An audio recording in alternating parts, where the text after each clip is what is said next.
decía, pero ¿para qué quieres 25 millones de pesos? ¿Por qué necesitas tanta plata para partir? En Chile, digamos, en otros lugares no es tanta plata, pero... Y me dice, no, es que necesito armar la web con todo el tema y todo. Y dije, pero no es ese el primer paso, no es el paso uno contratar a un programador que te arme tu sueño, que es una mala forma de partir, de hecho. La forma de partir es validar que haya mercado para esto. Sí,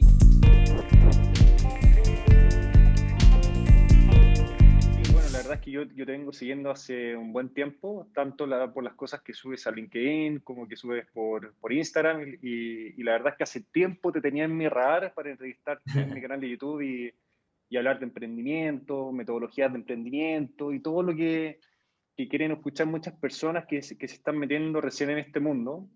Y por supuesto que visiones como la tuya son súper valiosas y muy importantes, así que agradecido también de aceptar la invitación y de estar aquí. No, gracias a ti, François, encantado de estar contigo. Oye, cuéntame, tú también has sido emprendedor, hoy día estás en Social Lab, también has estado en la Corfo. Cuéntame un poco de ti para conocerte mejor.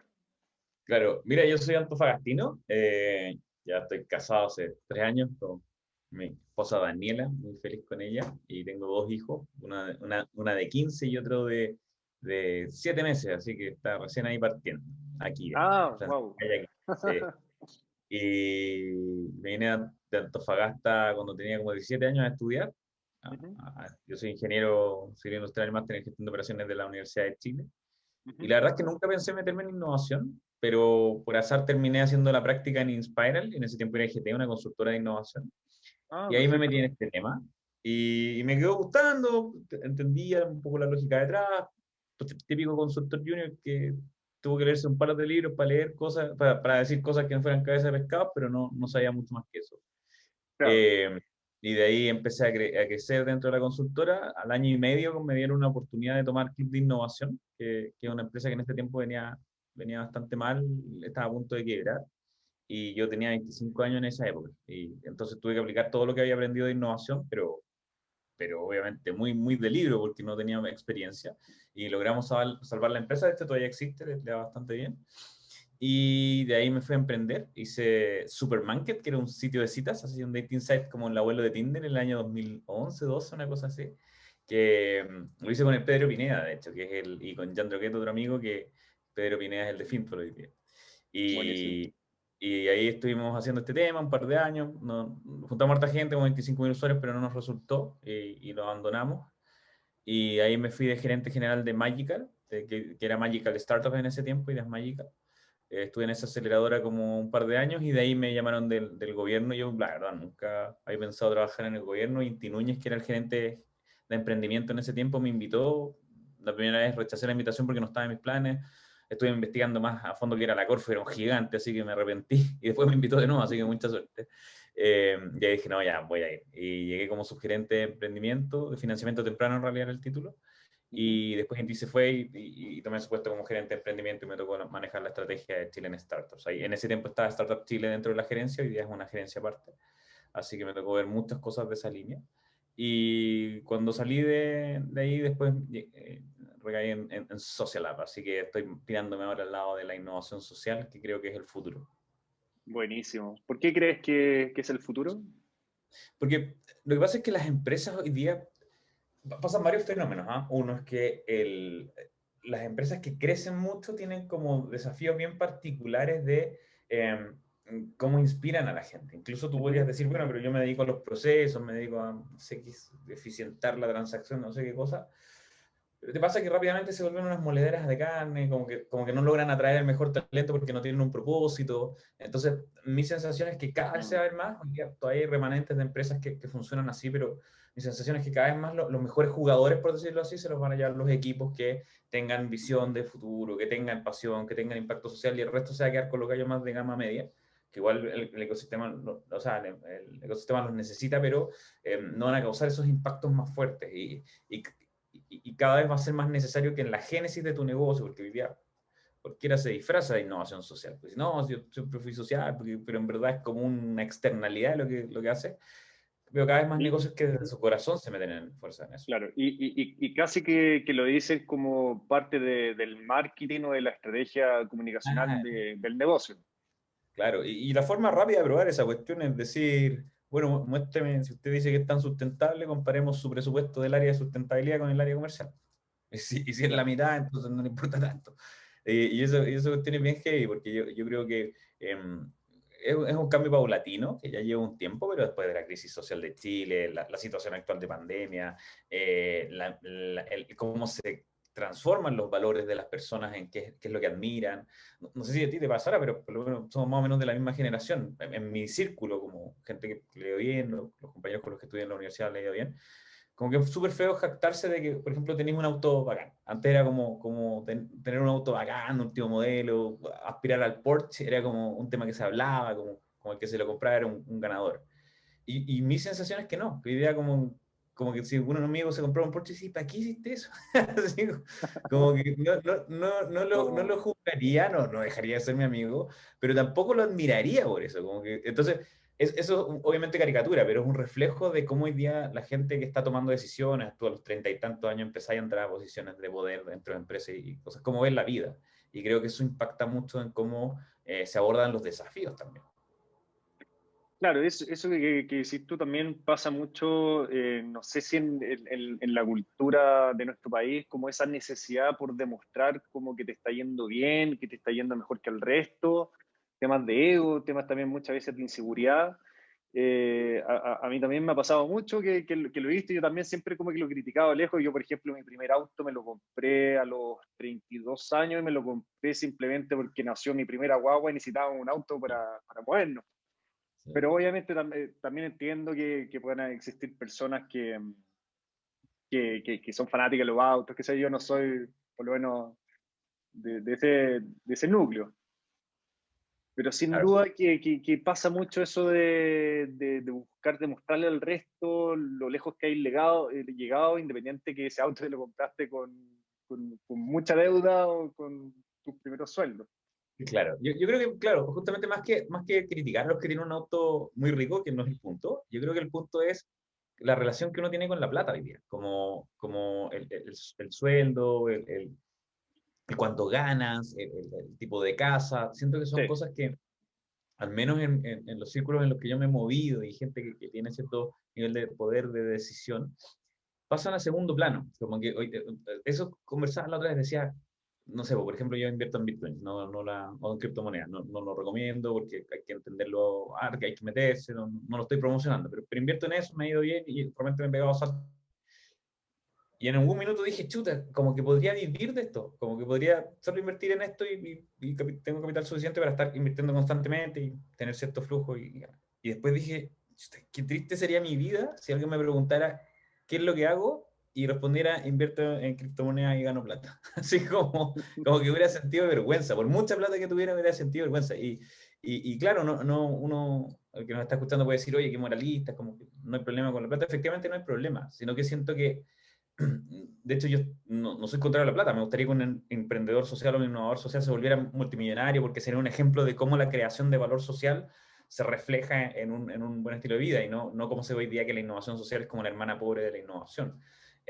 Pero sí me pasa que siento que los que logran crecer, aquellos que están tomando los desafíos más grandes, es que tienen esa mentalidad. Como que dicen, no importa que no tenga el auto, no importa que no tenga la casa grande, y siento que esa es la única actitud posible para tomar desafíos grandes, porque si no vas a ser muy temeroso. Necesito más sueldo para poder mantener esta casa, necesito más sueldo para tener el auto último modelo, necesito más sueldo porque mi pareja, sea quien sea, me pide ciertas cosas. Entonces, siento que eso es como muy contrario a la innovación. Y ese cambio generacional, ese cambio de chip, ha producido un espacio hacia la innovación social y al impacto.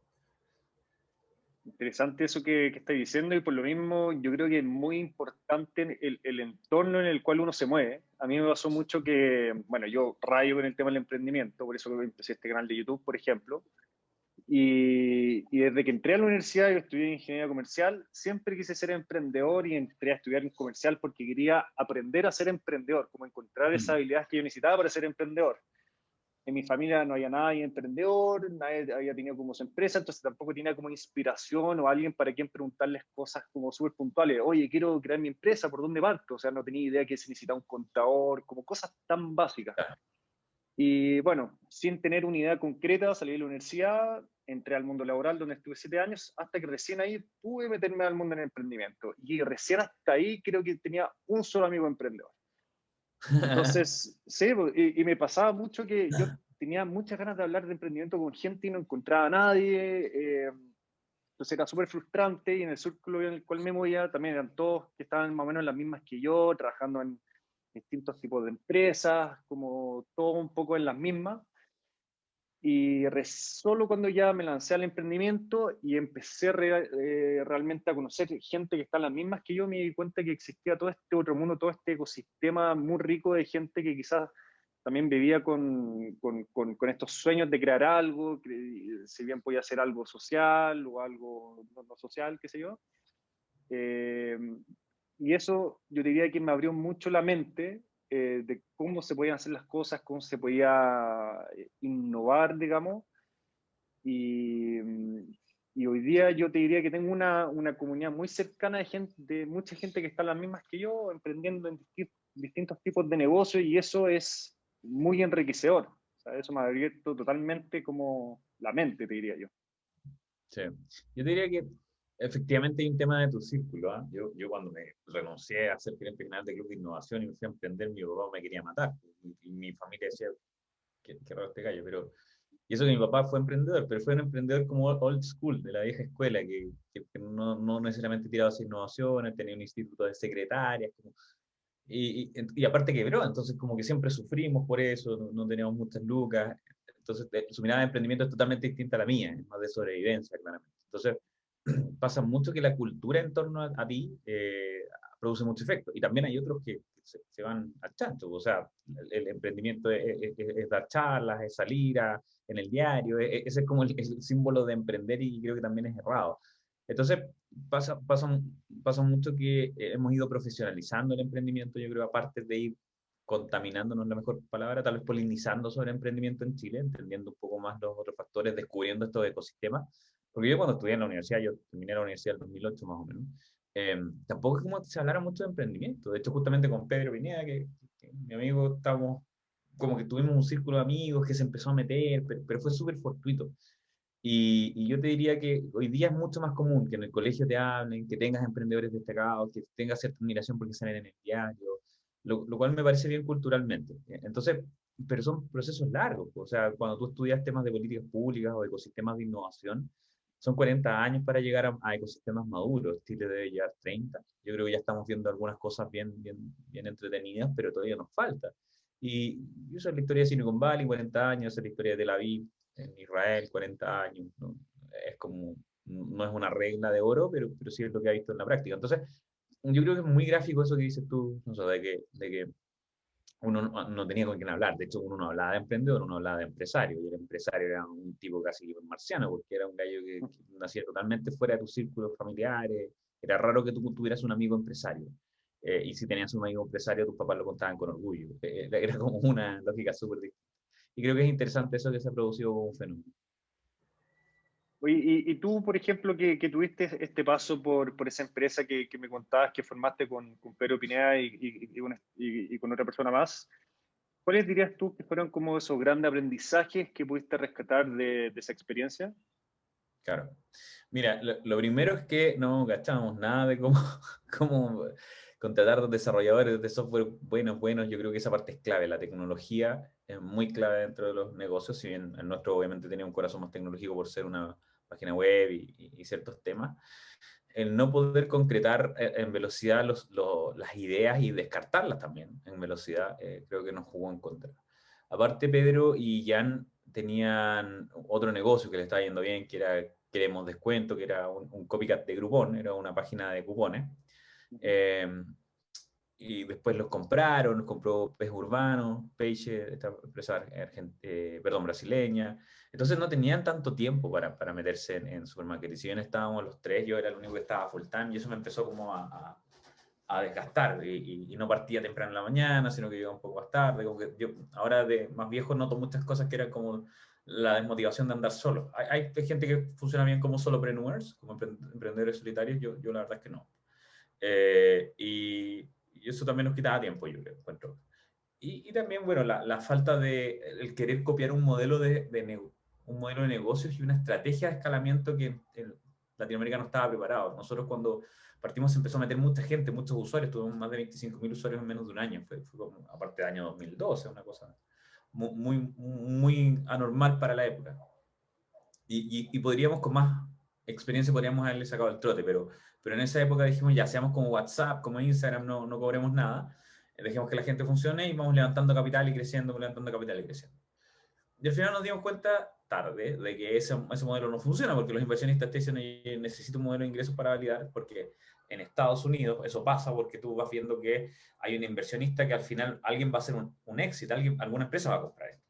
En Sí. Latinoamérica no, por ende necesitamos utilidades y todo el tema. Y cuando nos dimos cuenta de eso ya era demasiado tarde, no alcanzamos a cambiar el modelo de ingresos y terminamos quebrando, digamos. Pero son cosas que aún, incluso, y eso siempre lo digo, el acto de emprender es una locura, o sea, probablemente vaya a ganar más plata como empleado, si tienes un título universitario, porque eres ingeniero, tu costo de oportunidad es súper alto.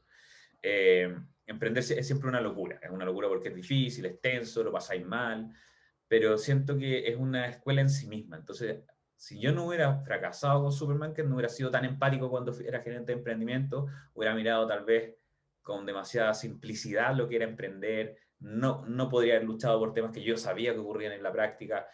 Creo que es muy importante, al menos una vez en la vida, emprender en lo que sea. Incluso este canal es un emprendimiento porque te obliga a entender la dignidad y esfuerzo que tiene el editar el video, que es un trabajo, que te tienes que hacer el ánimo, que nadie te va a pagar, que tiene la incertidumbre si alguien lo va a ver o no. Creo que todo eso tiene valor. Son cosas que tú no vives en el día a día como empleado, que tu jefe te dice que hagas cosas y como él las pidió son valiosas y las tienes que terminar y si las terminas está perfecto y te va a ir bien en el trabajo. Y en el emprendimiento no. Hay muchas cosas que uno hace en el día a día que tiene que rogar que funcionen y esa incertidumbre es muy incómoda. Y creo que es un músculo que se trabaja. ¿Crees que todos pueden emprender? Yo creo que no, ¿eh? Yo creo que si tú eres muy tenso hacia la incertidumbre, si necesitas certeza, si es que tienes baja tolerancia a la frustración, probablemente lo pases demasiado mal. O sea, te vas a terminar enfermando. Creo que es demasiado tenso emprender para ciertas cosas. Por eso educarse en emprendimiento ayuda, no solo por saber herramientas, sino que entender que lo que te está pasando es normal. Es como cuando, no sé, pues a tu hijo le aparece fiebre y llega un médico y te dice, no te preocupes, es la edad, es esto, hoy día recibió el sol, comió esto, te explica por qué pasa, ¿no? Sigues teniendo el mismo dolor, pero ya te quedas tranquilo porque sabes que el dolor es por algo.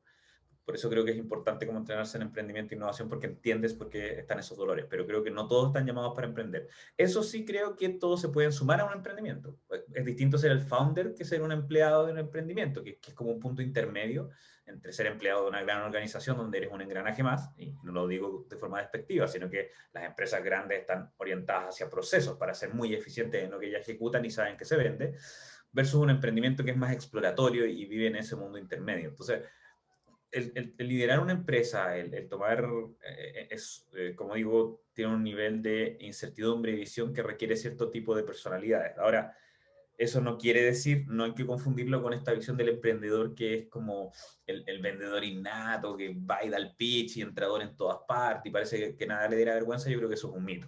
Los emprendedores en realidad son equipos, que si bien Exacto. todos comparten la característica de manejar la incertidumbre con cierto nivel de que no los frene, sino que les permite avanzar, uno es más técnico y es más tímido, no necesariamente, pero generalmente es más tímido, no le gusta dar el pitch, no es necesariamente que sale el liderazgo a leonar a la gente, sino que está súper enfocado en el producto o servicio y es muy capo en eso. Versus el CEO que juega el rol de CEO, que sí le gusta más el pitch, le gusta más la venta, pero son perfiles técnicos distintos, que comparten esta característica de poder aguantar mucha presión, pero tienen características técnicas distintas. Yo creo que ahí diste con un tema muy importante que tiene que ver con cómo se arma ese equipo inicial, cómo buscáis tus socios, cómo estructuras esa sociedad, porque cuando uno está partiendo, algo que ocurre de manera muy común es como, ya, perfecto, te buscáis un amigo, un compañero de universidad, qué sé yo, nos vamos 50-50 y en la práctica te das cuenta de que uno pone más esfuerzo que el otro, que uno es más motivado, el otro es más quedado, qué sé yo, y ahí es cuando empiezan los primeros roces de los socios. Claro, o sea, bueno, tiene como tres capas, por decirlo de cierta forma. Es como cuando uno tiene una capa de elección, una de resignación y una legal, por decirlo así. La de elección es como es como cuando uno elige a alguien, una pareja, digamos, para casarse o para tener un pololeo más formal. Uno mira cosas superficiales de la persona, si te gusta físicamente, si es simpática, si la consideras una persona amable. Y yo creo que en emprendimiento es igual. Tienes un amigo cuando te dicen, ¿por qué lo elegiste? Nada, me caía bien, era bueno para las ventas, en verdad nunca lo he visto vender, pero era como dicharachero, así como entrador. Son cosas, son hipótesis de cómo es esa persona. Después viene una parte de resignación, que absolutamente todos van a tener conflictos, o sea, eso es inevitable, porque es como criar un niño, en algún punto vas a decir, oye, no estoy de acuerdo con este tema, tenemos que llegar a un punto intermedio y ahí es importante que los dos tengan la resiliencia de poder tomar decisiones e ir cambiándolas y no ser tan orgullosos, digamos, y eso lo vas descubriendo en el camino, y hasta cierto punto, bueno, y por eso existe el divorcio también o la separación de empresas. Pero el tercer tema es más bien legal y tiene que ver con herramientas para protegerse de esos casos. Por ejemplo, a mí me gusta mucho el modelo de Vesting y de Cliff, que básicamente cuando tú te juntas con alguien, haces un emprendimiento y dices, ya, los dos vamos a tener 0%, va a haber un pool de acciones, como se dice, un grupo de acciones que no tiene dueño y que nos van a ir cayendo a medida que pasa el tiempo. O sea, al año vamos a recibir un 10%, al segundo año otro 10% y así vamos a ir compartiendo hasta que tengamos 50 y 50 o vayamos repartiendo como se predijo. Y eso es bueno porque te permite ir descubriendo en el día a día, oye, claro, se veía súper trabajador pero no trabaja, se veía súper comprometido pero no se compromete.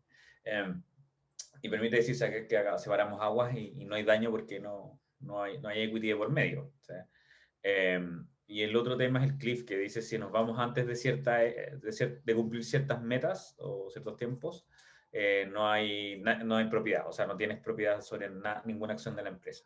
Porque eso es al final el vínculo más difícil, el que alguien quede con propiedad dentro de tu empresa y no aporte. Entonces, yo te diría que el tratar de hacer la selección perfecta es imposible.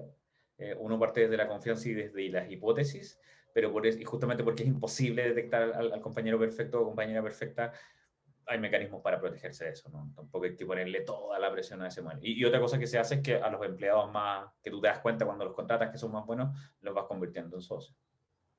Y por ejemplo, esto de vesting y lo de Glyph, ¿es algo que tú recomiendas verlo con un abogado especialista en ese tipo de instrumentos o no sé cómo se llama Sí, técnicamente? sí, o sea, sí, siempre tiene que haber un abogado de por medio, y no porque uno sea desconfiado o no, sino que es por hacer las cosas profesionalmente en alguna parte que es compleja. Ahora, se ha vuelto un estándar, ¿no? No es como que el abogado tenga que hacer un análisis tan acabado más allá de preguntarte las cosas, bueno, ¿cuánto tiempo quieren que sea el clip? Yo te recomiendo esto. Ah, ya, Pero, perfecto. pero, pero, pero creo que es un tema que sí hay que llevar con abogados. O sea, es como la salud, no puedes improvisar, puedes tener intuiciones, pero no puedes improvisar. Entonces, y aparte que, claro, como se dice, los contratos son hechos para cuando queda la embarrada, o cuando ya te estás odiando con el otro. Entonces, si bien uno siempre va a querer actuar de buena fe, hay un punto en el que queréis ganar la pelea y es bueno que eso esté escrito y obligado y sacramentado antes cuando se llevan todos bien. Y en esos casos, por ejemplo, tienes una espectacular idea de negocio y estás decidido a dedicar tu 100% del tiempo en desarrollar este negocio, pero no tienes plata. Y llega alguien, un conocido, un familiar, un tío, qué sé yo, quien sea, y él dice, yo te pongo la plata. ¿Qué recomiendas en ese tipo de casos como para valorizar tu idea de negocio cuando está totalmente desnuda, ni siquiera ha comenzado y hay alguien que quiere poner capital? ¿Qué recomendaciones darías a ese emprendedor? Claro, o sea, la receta, no sé si receta, porque no hay receta, pero las buenas prácticas te dicen, trata de hacer una proyección en Excel de cómo hacer tus ventas, tu proyecto, trata de hacer experimentos pequeños que te permitan ver cómo el interés del público, pero la verdad es que es difícil, porque en la práctica, eh, entre el apuro, entre que generalmente si alguien se acerca es alguien familiar o alguien que está dentro de tu círculo cercano que está apostando más bien en ti que en el negocio. Por ende, una cosa que se puede hacer es, y de hecho se hace harto para evitar la conversación de la valorización hoy, son las notas convertibles. ¿Qué quiere decir eso? Que si yo llego y te digo, ya, François, yo quiero invertir en ti y tu negocio hoy día vende nada, pero yo creo que estáis bien con tu plan, creo que al ojo, no sé, apuesto en que en 3 años más vaya a valer 10 millones de dólares, por decirte cualquier número. Entonces, yo digo ya, como te voy a pasar $1 millón, solo por hacer el ejercicio más fácil, Hoy día me comería tu empresa entera porque no vale $1.000.000, pero creo que en 3 años sí vas a valer $10 millones. Por ende, yo voy a volver a los 3 años, o igual en este intertanto vamos a conversar, voy a volver en 3 años y voy a mirar cuánto vale tu empresa, dado los resultados que tenga. Puede ser que me haya equivocado, valgas menos, puede ser que me haya equivocado y quebraste, y bueno, así es la vida. Y voy a tomar el porcentaje de equity que corresponda al $1.000.000 que puse hoy, o sea, al $1.000.000 que puse hoy. Si la chunté bien y vale $10 millones, me quedo con el 10%. ¿Sí? Si estaba valorizada menos, tomo más, pero la empresa no era tan bacán como yo creía. Si vale más, tomaré menos equity del que pensaba. Esos notas convertibles, como que empujas la conversación al futuro y decir, en algún minuto nos vamos a volver a juntar y voy a meter la plata. En realidad se llaman notas convertibles porque se pueden convertir en equity o puedes pedir la plata de vuelta. Puede funcionar como un crédito, tiene un comportamiento dual. Pero esa es una súper buena forma, y hay otras cosas, como que puedes poner un límite a la valorización y cosas que no vale la pena detallar ahora, pero lo importante entender es que empuja un poco la conversación de la propiedad, porque lo que no te puede pasar es que confundas a un inversionista con un socio. ¿Sí? Un socio es alguien que tú puedes llamar a las 3 de la mañana y decirle, oye, se cayó la página, tenemos que arreglarlo. Y al inversionista no puedes llamarlo para eso. ¿Sí? Y al empleado probablemente tampoco, salvo que sea el encargado de la página. Entonces, el nivel de compromiso que se requiere es muy importante. Y lo otro que no puede pasar es que una persona que sea un inversionista tenga más del 50% de la propiedad o un porcentaje muy alto, porque eso te bloquea los levantamientos de capital después. Es muy difícil porque tiene mucho control. Nadie va a querer invertir en una empresa donde el que no trabaja en el día a día tiene mucho control. Hay que tener ojo con esas cosas. Entonces, de nuevo, si alguien te quiere poner $20 millones y tienes una idea, chuta, se va a comer gran parte de la idea porque vale cero. O sea, pero creo que ese tipo de mecanismos y metodologías te ayudan a paliar un poco eso y hacer algo que sea más sano para todos, porque al inversionista también le conviene no tomar tanto equity para dejar espacio a otros inversionistas para que la empresa siga creciendo. Perfecto.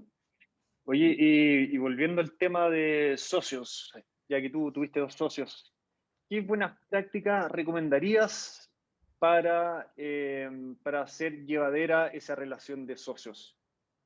Honestidad. Algo que te haya funcionado a ti, también algo que te haya visto, porque me imagino que tú también te has reunido con infinitos emprendedores también y has conocido muchos socios.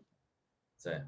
Nada, como los matrimonios, honestidad brutal. Honestidad brutal no quiere decir ser hiriente o ser mala persona con el otro. Honestidad brutal quiere decir, ¿sabes qué? En realidad me estoy sintiendo mal y sabes que no entiendo bien por qué me siento mal, pero quiero conversarlo contigo. De repente te veo que no estás tan comprometido. Y el otro no ofenderse por eso, ser adultos y conversarlo abiertamente, porque eso permite ir detectando aquellos puntos en los cuales o te tienes que resignar o tomas la decisión de resignarte porque va a ser así, o pueden trabajar en ello y corregirlo, pero no quedan cosas flotando en el aire que después se vuelven irreversibles. ¿Sí? El otro tema es no ofenderse por tomar decisiones legales, como no sé, como decirte, oye, vamos a hacer un contrato de trabajo, vesting, y dices, ¿cómo tú no confías en mí acaso? Chuta, esa cuestión ya hace que todo sea difícil, porque nada, pues, no sé si lo que te voy a decir te va a hacer molestar o no, no sé si en un momento después vamos a poder negociarlo bien, probablemente no estemos de acuerdo, es súper complejo. Eh, y el tercer tema es buscar agenda complementaria. Yo creo que es súper bueno porque te permite entender otra visión. De hecho, encuentro tan malo el hecho de que haya demasiada fricción como que haya cero fricción. Si todos están constantemente de acuerdo, es una mala señal. Si todos dicen que están haciendo todo espectacular, es una mala señal. Por ende, debería haber cierto nivel de crítica constructiva y productiva de que les permita actuar dentro del equipo. Totalmente. Acerca de lo que recomienda mucha gente que te dicen no crees una empresa con amigos. ¿Qué opinas de eso? Mira, no sé, yo lo hice con amigos, no, me permitió ser más honesto, o sea, no es que no sea honesto con los que no son mis amigos, sino que la honestidad se logra más rápido porque sabes lo que le duele, lo que no le duele, cómo decírselo. Y obviamente ser bien intencionado, porque también si quisieras herirlo, sabes mejor cómo herirlo. Pero para mí no fue problema. La verdad es que funcionó súper bien en día a día. Obviamente había momentos que peleábamos, había momentos que discutíamos, había momentos en que me picaba y le decía algo pesado, como todas las personas.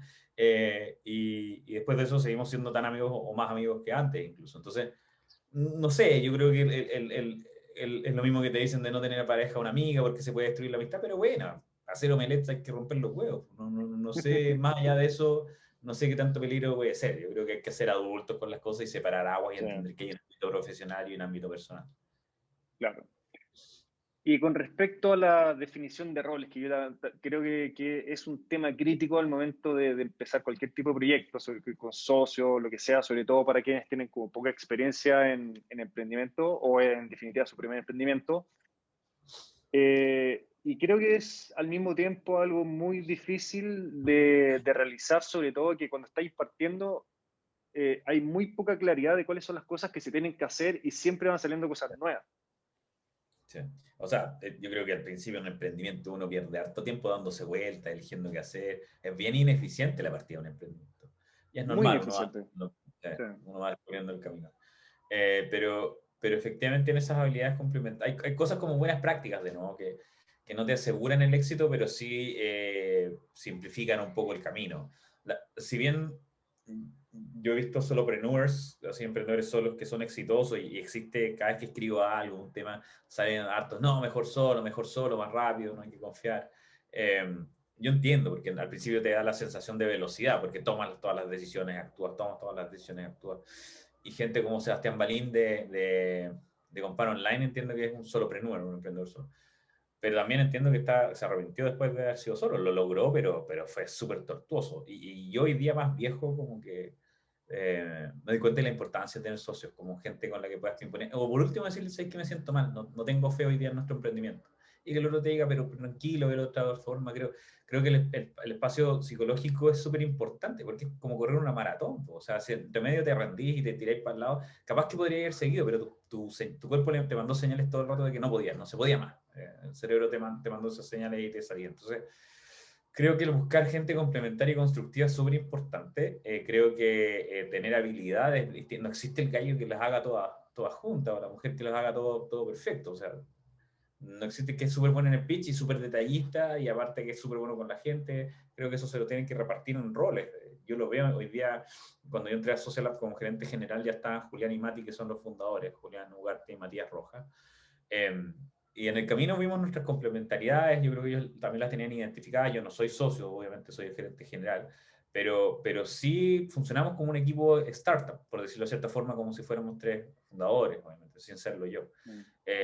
Y a mí me ha servido mucho. Hay cosas que yo, si bien tengo mucha experiencia y digo, yo las sé, las conozco por libro, entiendo lo que tengo que hacer, a veces no te salen, ¿no? Es como tratar de, no sé, pues ese típico del colegio que cuando uno salta el caballete, se me cayó el carnet ahí, yo creo que ya no se salta, pero tú sabías el movimiento que tenías que hacer, pero a veces Claro. te da miedo, a veces lo hacías muy lento, había gente que le salía súper fácil, otros súper mal. Entonces, siento que es así con todas las millones de tareas que tiene un emprendimiento. Tienes que buscar gente que sea complementaria a ti eh, y eso te ayuda también a no desgastarte en hacer algo que lo vaya a hacer mal, que lo tenéis que rehacer. Creo que lo más eficiente es tener partners que vayan en esa línea. Y ¿existe un número máximo de socios que tú digas por sobre eso ya se vuelve un caos total? Mira, es un tema que yo he reflexionado varias veces. Antes era súper talibán y decía, son dos o tres máximo. Eh, Como que ese era para mí el equipo ideal y así como la receta era, los tres tenían que ser uno comercial, muy orientado a la meta, CEO, uno técnico, muy orientado al producto y el tercero, Y Combinator, la aceleradora más exitosa del mundo, habla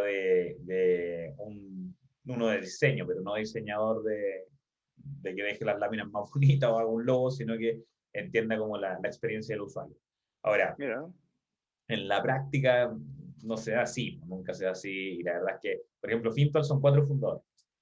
Y han funcionado perfecto. A mí cuando me contaron, porque soy amigo de ellos, yo dije, oh, esta cuestión va a ser problema. Y la verdad es que nunca lo fue.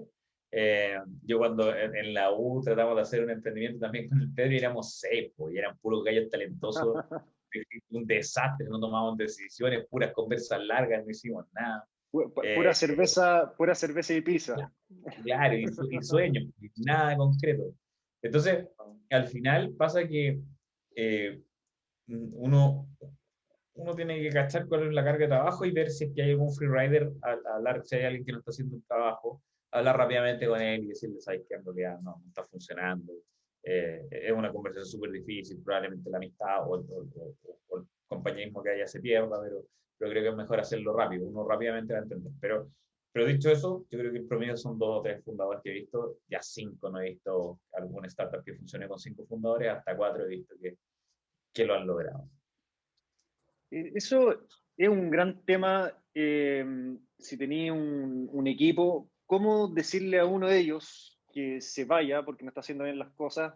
Eh, y independiente que sea un socio, que sea un empleado, yo creo que debe ser de las decisiones más difíciles es desvincular a alguien de, y sobre todo más difícil si es que es un socio. Y yo creo que muchos emprendedores toman mucho más tiempo del necesario en tomar esa decisión. No sé qué opinas al respecto de eso. Sí, lo que pasa es que y mientras más joven más pasa, porque uno es idealista, dice, no, yo lo puedo hacer cambiar, podemos tener conversaciones, conversando va a mejorar. Y la verdad es que en un emprendimiento es súper distinto a una empresa, porque si una empresa tenéis 100 personas o más, uno que no reme bien el resto, la energía de movimiento del resto lo va a seguir moviendo a alta velocidad. Po. Pero cuando son 10, cuando son 30, uno se nota. Po. Uno que no sea extraordinario en su trabajo se nota. Y ahí el libro que me gusta de Aquí no hay reglas de Reid Hoffman, creo que es el de Netflix, creo que se llama, no me ¿Ya? acuerdo bien el autor, pero se Es muy llama, bueno, sí, también me lo leí. habla de eso, pues, habla de que tu equipo tiene que ser extraordinario, y yo creo 100% en eso. Ahora, para no desesperanzar a la gente, decir, bueno, yo no soy extraordinario, nadie me debería contratar, no, la verdad es que uno es extraordinario en la posición correcta, es una filosofía súper empresa japonesa que dice que la persona en la posición correcta vale $1.000.000, y eso yo sí lo he visto, ¿eh? He visto gente que en un trabajo un desastre, y en otros trabajos efectivamente era la función correcta que tenía que cumplir, por eso el jefe tiene que tener ojo de dónde va. Y, y todo eso lo digo porque la verdad es que cuando uno mira a alguien es difícil que cambie, es difícil si es que no está haciendo fit, si es que no es una persona extraordinaria en su posición y solo correcta, la verdad es que es difícil que puedas lograr la escalabilidad que se necesita. Y tomar la decisión rápido también es un tema de dignidad y de no un favor, pero sí una responsabilidad mínima con el trabajador también, porque si no, lo hacen perder tiempo en su carrera, Sí. en una empresa en la cual no va a poder tener impacto, no va a poder desarrollar una capacidad. Entonces, a mí me pasaba, no sé, en Corfo, veía gente no necesariamente en mi equipo, pero sí veía gente que yo sentía que marcaba el paso. Y le decía, pucha, qué triste, porque probablemente en otro lugar donde le apasionara más sería extraordinario. Pero como no se atreve a soltar la mano de un sueldo fijo, cualquier sea, no porque sea el Estado, cualquier sueldo fijo, va a pasar años acá. Y cuando realmente tome la decisión ya es demasiado tarde. Porque va a empezar a competir contra gente que ya tuvo el tiempo para hacer algo que la apasionaba y por ende lograr mejores resultados. Y es distinto buscar trabajo a los 27 años que a los 37. Y es distinto que a los 47. Y cuando se sienta alguien de 40 y tantos años frente a ti en una entrevista de trabajo, tú ya esperas que haya hecho ciertas cosas extraordinarias. No necesariamente un emprendimiento exitoso, pero sí cosas en su trabajo que llevó proyectos complejos. Eh, y si dejas a una persona que no tiene la pasión, que no lo hace extraordinariamente bien en un puesto de trabajo, es pan para hoy, pero es una tremenda hambre para mañana. Y más que hambre de desesperación brutal, yo creo. Eso Mm. es súper peligroso. Entonces hay que cambiar equipo rápido. Sí, yo últimamente he escuchado harto de amigos emprendedores que han tenido problemas, que contrataron como un familiar cercano, como por hacerle la paleteada casi, y que no le ha funcionado y que ha sido finalmente Duro. Que lo tenés que muy ver el duro. domingo. Lo cual yo no digo que no haya que hacerlo, porque de repente efectivamente la mejor persona para el cargo es tu familiar, es tu primo, tu hermano, tu cuñado, qué sé yo, pero claro, si la cuestión no funciona, es probablemente 10 veces más difícil desvincularlo que si fuera alguien No, desconocido. y por eso yo creo que las reglas claras conservan la amistad o los familiares, en el sentido de decirles, hay quien, muy hermanos seremos, muy primos seremos, pero te voy a poner a prueba y en 3 meses y yo no te voy a evaluar, te va a evaluar una persona X que es dentro del equipo para que no haya mezcla y yo me voy a basar en eso y si no lo estás haciendo bien te tengo que sacar. Entonces, siento que si bien puede parecer una posición media cobarde porque dices, te estás sacando la responsabilidad y le estás tirando la responsabilidad al otro, yo creo que también tiene que ver con un tema de transparencia y de imparcialidad.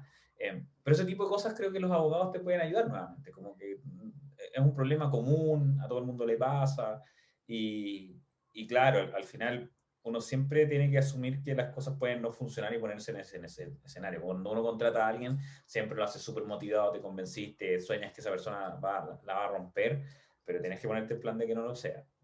Sí. Y creo que esa es la responsabilidad mínima como emprendedor, empresario, ¿no? Claro, y quizá también es muy bueno tener claro cuáles son esos KPIs por los cuales va a medir a esa persona y que sean claros para las dos personas, o sea, no solo para ti, sino que con mayor razón lo tiene que tener claro la otra persona. Exacto. Exacto. Y es bueno, y eso es muy, muy común, ¿eh? Como que uno hace KPIs y pone metas para y es responsabilidad con ambos, porque como decías tú, para esa persona dice, bueno, lo cumplí o no lo cumplí. Y en vez de decir, considero que eres un buen trabajador, chuta, eso es súper particular, aparte que tu cerebro te va a engañar, en pos de tratar de evitar una situación incómoda, te vas a engañar y vas a tratar de mejorar un poco la situación, no decir, ya, si no es tan malo, se equivocó, pero a cualquiera le pasa, ya segunda vez que se equivoca, pero bueno, yo creo que después va a mejorar, no es que justo le pasó, que no sé, vas a encontrar justificaciones para poder evitar ese mal rato. Por eso es bueno que lo haga otro, por eso es bueno que haya números, por eso es bueno que sea todo claro para todas partes y saber que se puede equivocar, se puede salir del tema. Claro. Oye, cambiando un poco el tema, ¿qué opinas acerca de partir un negocio digital, tecnológico, sin programador en el equipo? Es difícil, ¿eh? Yo creo que definamos partir igual, porque, por ejemplo, si yo te digo, yo quiero hacer una vez me llamó una chica que quería hacer una plataforma para videomedicina, pero veterinaria. Y claro, quería hablar conmigo porque había postulado por varias veces y nunca quedaba. Y le decía, pero ¿para qué quieres 25 millones de pesos? ¿Por qué necesitas tanta plata para partir? En Chile, digamos, en otros lugares no es tanta plata, pero... Y me dice, no, es que necesito armar la web con todo el tema y todo. Y le dije, pero no es ese el primer paso. No es el paso uno contratar a un programador que te arme tu sueño, que es una mala forma de partir, de hecho. La forma de partir es validar que haya mercado para esto y tener una socia que era veterinaria, que por ende podía atender a animales. Le dice, nada, filo, pone un aviso en Facebook que tu socia dé una boleta de servicios profesionales personal cuando vende el servicio y conéctense por Zoom. Es todo lo que necesitas. Lo primero que tienes que validar no es si es que puedes construir la plataforma web. Lo que tienes que validar es que si eres capaz de mirar un perro a distancia y decir, chuta, este perro tiene X cosa o no. Y si en el 80% de las veces no puedes, bueno, no tiene mucho futuro tu negocio. Y el otro tema es si hay gente interesada en hacerlo de esa forma.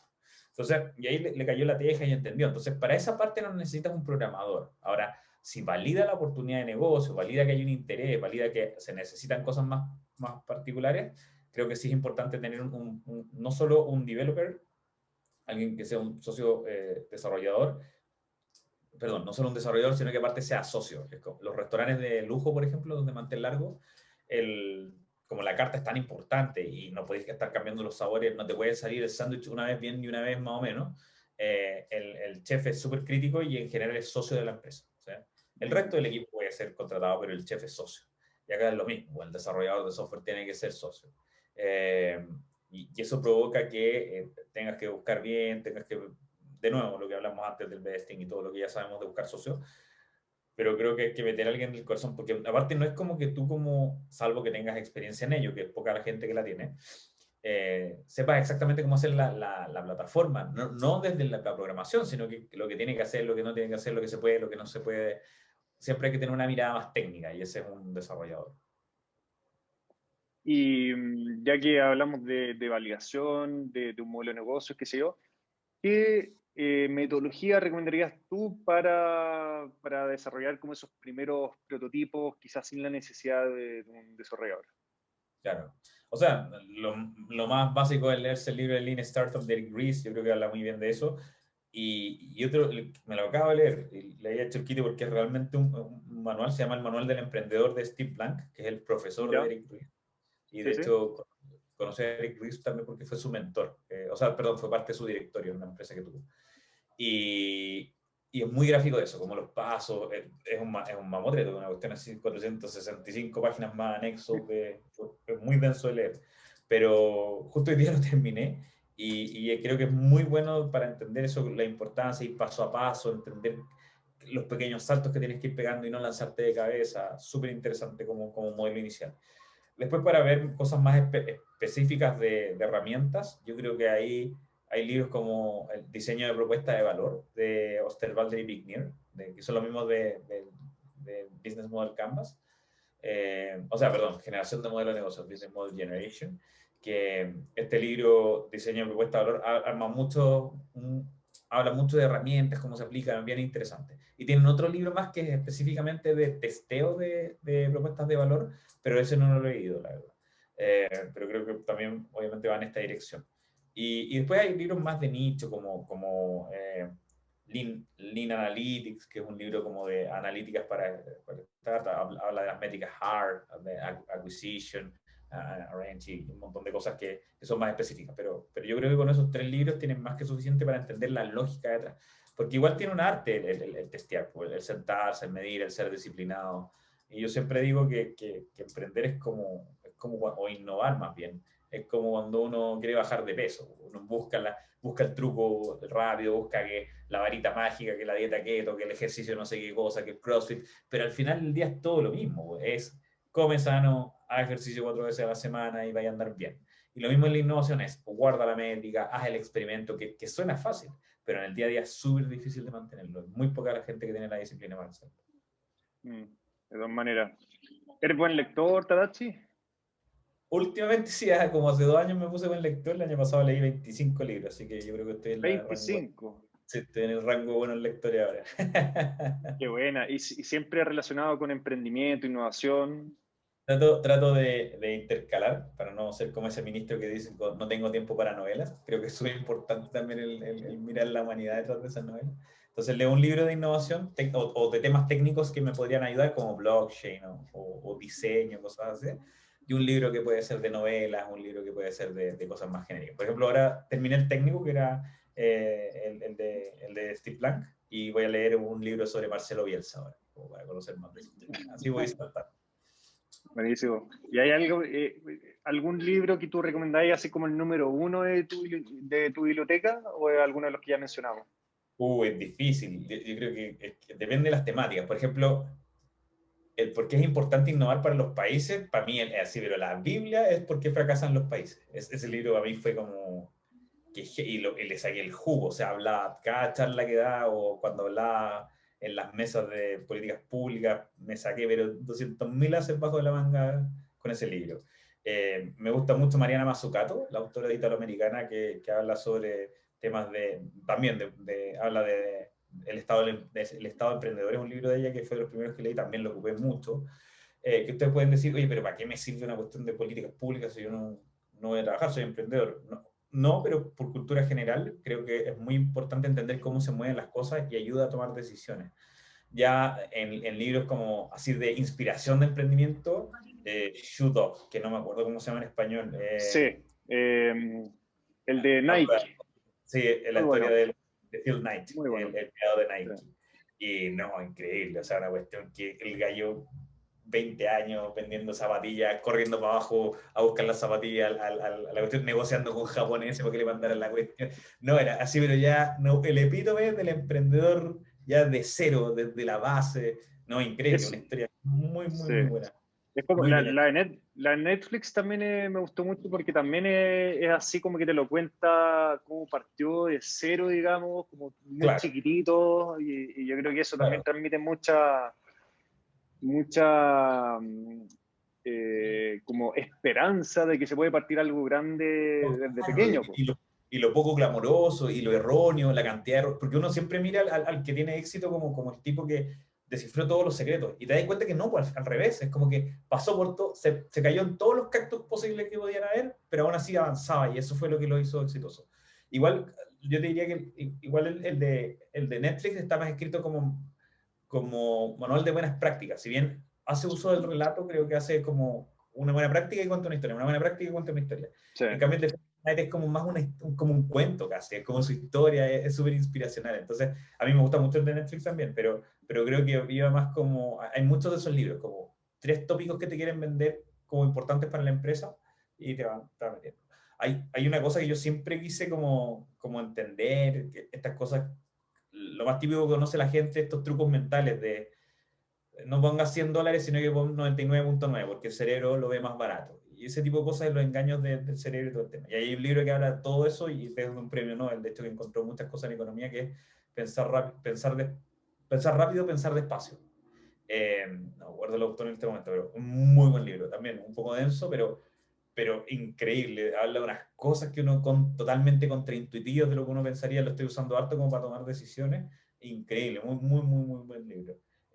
Y así, pues, los otros que comentaba, hay muchos que depende de la temática lo que quieres hacer. Acabo de leer un libro sobre la vida de Gengis Khan, que fue el anterior al este, que me encantó, porque Gengis Khan todos lo recuerdan como un bárbaro brutal que casi que quemaba a todo el mundo y era todo lo contrario. El tipo era muy como era muy respetuoso de temas con la religión, porque sabía, no porque fuera buena gente, sino que porque entendía la estrategia de la guerra, de que mientras más cabrón fuera, es como el jefe déspota. Mientras más vaya a ser déspota en la pega, más te faltan, más pencas contigo, más te traicionan, como que, de hecho, hacían una analogía que muchos como, no sé, pues, Julio César o muchos conquistadores históricos murieron de formas brutales, pues los acribillaron, los traicionaron, los metieron presos. Y Gengis Khan murió protegido por toda su gente a los 70 años, acostado viejito en su carpa, porque todo el mundo lo quería, porque lo encontraba un gallo. Fue el primero que le puso como pensión a las viudas, pensión a los huérfanos. Y eso no se conoce de Gengis Khan. De hecho, los nietos eran una basura y por eso todos piensan que los mongoles eran como brígidos, pero en verdad, si bien eran brutales igual en algunas partes, igual eran conquistadores, eran muy como innovadores y liderazgo. Me encantó, como que no me pensaba encontrar una historia así. Y así me pasa, Bueno, como de repente vais encontrando joyitas. qué buena, bueno libro ahí recomendaste y los voy a poner en la descripción ahí para que la gente después los busque. Buenísimo. Oye, y me imagino que deben llegar muchas personas y se te acercan y te piden consejos. ¿Hay algunos consejos que tú digas son los que más se repiten? ¿O problemas que tú digas que son los más repetidos y que, bueno, Claro. hay Mira, o diferentes sea, hay tipos de varias cosas que consejos? se repiten, hay varias cosas que se repiten, pero yo te diría que me gusta hablar de las cosas contraintuitivas, que si es intuitivo digo, bueno, haz lo que te diga tu intuición, pero hay cosas contraintuitivas. Por ejemplo, algo que me preguntaba mucho de la Corfo, como la Corfo financia turismo, la Corfo invierte y los inversionistas no toman la decisión así necesariamente. Lo que tratan de entender los inversionistas es la oportunidad, es como esa cosa única que tú encontraste y la salsa secreta con la que quieres resolver. Y la gente no está acostumbrada a pensar así, como entender bien el desafío y explicar bien el problema, lo que estás tratando de resolver, tiene su ciencia, pues, no, y si yo hago barritas para los niños para que no coman tanta azúcar, el problema que estoy tratando de atacar no es la obesidad, pues, o sea, es la obesidad obviamente, pero necesito profundizar más eso, porque que los niños son obesos lo sabe mi hija de 15 años, no necesitas un emprendedor que ha estudiado el tema, que ha dedicado su vida, no esperas tener reflexiones más inteligentes o más acabadas sobre eso. Y la gente le cuesta mucho eso, como dedicar tiempo a estudiar el problema parece una pérdida de tiempo, porque tú ya sabes lo que querías hacer y te enfocas en eso. Entonces, eso de aprender a explicar bien el desafío, encuentro que hace un mundo de diferencia. Algo que dicen harto es que en las postulaciones o temas, yo en Social Lab tenemos convocatorias, decían, necesito la plata de Corfo, de fondos públicos para no sé qué cosa. Yo entiendo igual que la gente no tiene plata, sobre todo en estos momentos súper duros, pero uno no esperaría ver a un emprendedor donde todo su negocio depende de que se gane un fondo público o que gane plata en un concurso. O sea, es raro, es poco creíble de la capacidad del emprendedor. Yo lo esperaría al revés, como que el emprendedor, bueno, no sé, va a salir a vender comercializar algo de principio, vender consultoría, no sé, pero de alguna forma va a haber un pequeño pocito para validar, no para construir un negocio de millonario, pero sí para validar las primeras cosas. Tampoco nadie te pide que tú construyas algo espectacular y después vuelvas al inversionista, eso tampoco es así. Pero sí que se note que el emprendedor va a ser el proyecto contra viento y marea. Y eso también provoca que si alguien te dice, bueno, yo estoy en un trabajo, tengo hijos, entonces tengo que seguir trabajando ahí y voy a empezar mi negocio y cuando ya junte un poco de plata, ahí me cambio, o cuando el negocio ya empieza a vender, ahí me cambio, chuta, alerta roja, porque ese momento probablemente nunca llegue. Los que hayan emprendido saben que es ineficiente, uno es un ser humano, pasa horas en que se desconcentra, no estáis seguro de la propuesta, requieres mucho tiempo para perder. Eh, y entonces estar en un trabajo no te lo va a permitir, y menos a las 6 de la tarde cuando ya estáis raja. Entonces, eh, eso es súper común, o pasa que yo estoy full time, pero mi socio está part time, y entonces no están socios, digamos. Yo creo que son conversaciones duras que hay que tener. Claro, Y, son pequeñas banderitas que te indican de que ni el mismo emprendedor confía en su proyecto. o no lo suficiente como para saltar del bote, digamos, siempre con una mano agarrada del bote anterior y uno podría decir, bueno, pero es la responsabilidad mínima y yo creo que no. Ahora, no te lances a emprender, obviamente, si es que, no sé, tienes una familiar enferma, hay que ponerle muchas lucas, bueno, quédate en tu pega un tiempo hasta que las cosas se afirmen. Tampoco, como dije antes, no todos te están llamados a emprender, pero si te tomaste la decisión de hacerlo, hay que hacerlo con todo, o sea, con el riesgo de perderlo todo. Y uno dice, oye, pero es fácil decirlo, no, yo después de Club de Innovación, que era gerente y tenía mi sueldo y todo el tema, y el glamour de poder decir que eras gerente de una empresa, lo hice, quebré, estuve un año y medio quebrado y salí más fortalecido. Entonces, yo te diría que esas son las cosas que más se me repiten o que son contraintuitivas, como que uno podría decir, no, es que la decisión correcta es hacerlo así. La otra, que ya es un clásico, es la de tratar de hacer el producto perfecto antes de salir al mercado, ser al Mm. revés, salir mucho. Eh, Eso creo que son las cosas más típicas que uno habla. ¿Hay algún denominador común que veas como los emprendedores chilenos más exitosos? Lamentablemente hay una. O sea, hay un tema de que las familias que tienen más plata para ayudar o aquellos que tienen carreras donde después pueden retomar tienen títulos universitarios, carreras donde pueden retomar, tiende a ser un factor común, no al 100%, pero un 80% fácil. Lo cual no es para desanimar a la gente que no esté en ese círculo, sino que es para lanzar el mensaje de que es algo que tenemos que trabajar. Y aparte que uno de los socios puede ser así, el otro puede venir de una cuna que afecta, pero es un patrón que veíamos. Yo lo veía en Corfo, lo veía constantemente y creo que hay que romperlo. No sé si es el huevo o la gallina, no sé si es porque lo que hablábamos antes de la cultura, que ese círculo de personas tiende a emprender más porque ahora los amigos se pusieron a emprender y porque la gente que está en otros círculos tal vez menos privilegiados no tienen un amigo que emprende y por ende no lo ven como tal, o no ven un amigo que emprenda con innovación. O los amigos le dicen, no, los tontos emprenden y los bacanes se emplean. O es un tema de plata nomás y educación. Lo que sí he visto es que los tipos que tienen éxito están muy conectados, muy conectados a mí cuando me decían eso cuando chico muy conectado, yo me imaginaba al tipo como hiperentrador en la fiesta, como que tenía que hablar y todos mirarlo. Y esa persona no existe, en verdad. De hecho, es como un saco de pelota, en verdad, porque a nadie le cae bien. En realidad es una persona que es metódica en decirle, hola François, no nos conocemos, pero te conecté con LinkedIn, me gustaría que nos juntáramos un café de media hora para conocernos, ¿en qué estáis? Y algunos te van a decir, gracias, no estoy interesado, otros no te van a contestar, y otros te van a decir, buena onda, sí, juntémonos, y nos cachamos. Y los que hacen mucho eso como que tienden a flotar y a entender y a sopesar. Siento que hay un espacio ahí bien importante de construir la red, que de nuevo uno cree que, es que tengo que ser de cierta universidad para construir la red, tengo que ser de cierto nivel educacional para construir la red, tengo que tener cierta edad para construir la red. Y eso es mentira. Yo, de hecho, siempre le comento a chicos muy jóvenes que están en sus 20 o antes, que me produce más interés juntarme con ellos, porque siento que estoy haciendo un aporte gigante al ser un exgerente de algo que se junta con alguien de 19 años que nunca pensó que le iba a decir que sí, a un gallo de 40 que me dice, juntemos, te quiero contar mi idea y decir, ya, bueno, está bien, pero igual voy a aprender algo, pero no me motiva tanto. Entonces, siento Claro. que esas cosas son importantes también, como, de nuevo, armar la red no es inscribirse en el club campestre de no sé qué cosa, es hacer el método de meterse en LinkedIn, decir, oye, usted es bacán, me gustaría conocerlo, escribirle, eso. Yo, Y el otro yo- tema, yo creo, yo creo que eso es ¿sí? muy importante, que pasa que la gente no se atreve a, como a romper el hielo o tiene mucha vergüenza o tiene mucha Sobre todo en frustración Chile. como al rechazo, ese tipo de cosas. Y la mayoría de la gente se queda en ese tipo de cosas, que no se atreve a dar ese paso de contactar a alguien pensando en que no lo van a responder o que si no te respondió es porque no está interesado y probablemente era porque el tipo estaba demasiado ocupado, pero probablemente si insistí una segunda, tercera o cuarta vez te van a pescar, ¿cachai? Sí, a mí me ha pasado eso también, que se me pasa y después me escriben de nuevo y dicen, oye, perdón, sí, obvio, juntémonos, como que pasa caleta. Y a veces no, y a veces va a ser mala onda alguien y dice, gracias, no estoy interesado. Y estás bien, o sea, está en su derecho, es su Sí, tiempo. po, Pero obvio. deberías acostumbrarte a eso, a que te digan que no y no ofenderte. Eh, Mm. y el tercer tema, yo te diría que es la confianza no ser tonto, digamos, de dejar el auto abierto e irse a comprar, porque te van a robar probablemente, pero sí de sacar el auto porque igual lo tenés que sacar a vaciar, pues te lo pueden chocar, te pueden robar, pero bueno, hay que sacar el auto. Y lo mismo acá, contar las ideas, explicar, hablar, ser abierto, no estar constantemente en la estrategia de qué digo, qué no digo. Siento que la gente que confía, que abre espacios, la gente lo percibe y también genera más confianza. Es como una moneda que se intercambia. Y la gente que es exitosa siento que transmite un poco eso, la confianza de ellos hacer, ser muy disciplinados. Y un bonus track que es más difícil y más sutil, tiene que ver con la integridad.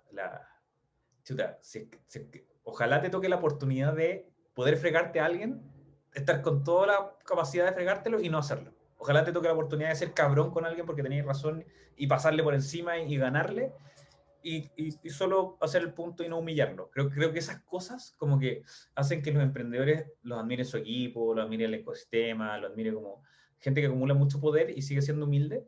Encuentro que es mucho más, sobre todo en la economía actual, como que antes pasaba más piola, porque tú podías ser un déspota, pero mostrabas una cara para afuera y pasaba piola porque ya, filo, no había cómo saber cómo era en verdad.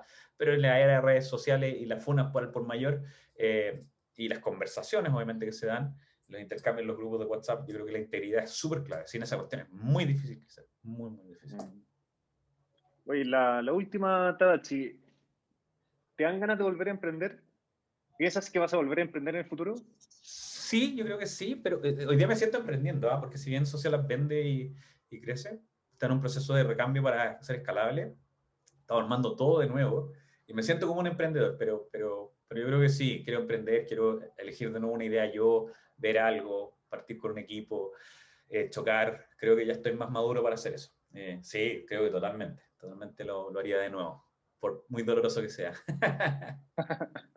Buenísimo. Oye, Tadachi, muchas gracias por la conversa. Estuvo demasiado interesante, muy entretenido y me dan ganas de hablar por horas, pero eso lo dejaremos quizás por una segunda o tercera entrevista. Dale, no hay problema, vos. Haremos así. Eso. Así que muchas gracias y nos vemos hasta la próxima. Gracias, François. Mucho éxito con el canal. Felicitaciones y gracias por la invitación nuevamente. Lo pasé muy bien.